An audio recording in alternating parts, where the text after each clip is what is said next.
Episode 9 is said to have many different twists and turns, as well as surprises by writer and director J.J. Abrams and Chris Terrio. This is Mike Zero. If you guys are new to the channel, do make sure to subscribe to see future Star Wars content.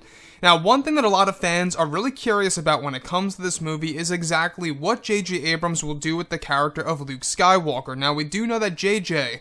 will be inserting a lot of twists and turns for each and every character in this movie, as a way to really go out with a bang for the Skywalker saga, and to really end it all on a great note for the Star Wars fans around the world. Now, these past couple of weeks or so, we've been learning a whole lot more about this film, when it comes to some of the set leaks, the set designs, the concept art, and storyboard descriptions, etc. One of which has all to do with the moment between both Luke and Rey and a hint of the first Skywalker.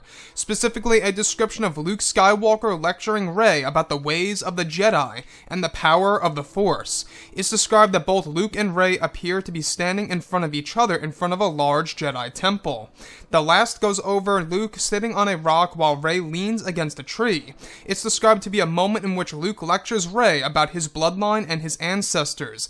It's described that this moment will serve as one of the revelations for Luke, where fans will learn new truths of the Skywalker bloodline and even the first of his family.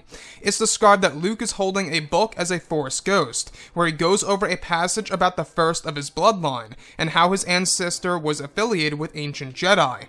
It's described as a quick lecture to Rey how far one's bloodline goes back. So I really want to go over a couple of parts about this that are really getting me very excited about this movie, and exactly what JJ plans to do with the Skywalker saga. Now, let me say one thing here, is that this seems very ambitious of JJ to really explore the Skywalker family tree in greater detail.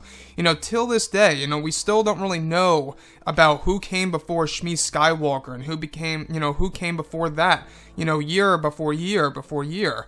So there's a lot to be told about the Skywalker bloodline that J.J. Abrams will actually be going over. So first things first, I want to go over this Jedi temple. We've been hearing about this Jedi temple in which both Rey and the Force ghost of Luke Skywalker will have a conversation in front of it. Now, I believe that this is a part of the Lost City. In my opinion, I believe it's affiliated with that. I think it's going to have some kind of connection to just that, because we do know that the Lost City is a sacred place for both Jedi and even a place of importance for the ancient Sith. Now, the thing that really does catch my eye is how Luke Skywalker actually has a book that actually holds information about his ancestors.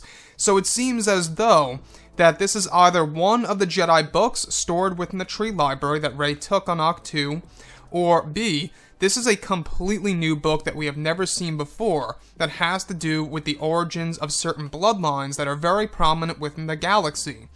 So what really does intrigue me is that this whole entire sequence is going to be used as a lecture between both Luke and Rey as a way to tell the audience about more truths about the Skywalker bloodline and the first of Luke's bloodline, of course being the first Skywalker. So this is the thing about this movie. Not only are they exploring the first Sith and the first Jedi, but they're also going to explore, at least lightly, the first Skywalker, the first of Luke's bloodline. And that to me sounds very intriguing, and it may very well change our whole entire perception on the Skywalker saga. This most definitely fits and falls directly in line with what we heard about these past months or so, about J.J. Abrams exploring different ideas about Luke's bloodline that will change how we look at Luke, Anakin, Ben Solo, and even General Leia Organa. And I think that this is a bold move. I think it's a very ambitious thing, for sure. But I'm not quite sure if it's going to be a risk. Now, I will say that I think that this is a good thing. I think it's a step in the right direction to really kind of step more, in depth into Luke's life and who came before, Shmi Skywalker and who came before that, and so on and so forth. It just keeps rolling backwards in time. And that's what I love about all of this, is that this so seems like something that J.J. Abrams would do, that it just makes sense.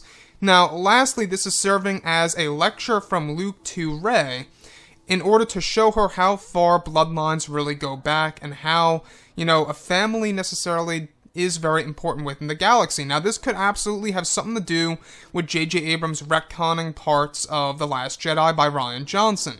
So basically, in Episode 8, Rian Johnson laid down the whole entire format that anybody can be of importance in the galaxy, and you don't have to be technically gifted, per se, within an actual bloodline or a family tree, which is pretty much how it was in the Star Wars saga, right? In the whole entire Skywalker saga, it was all about the Skywalkers.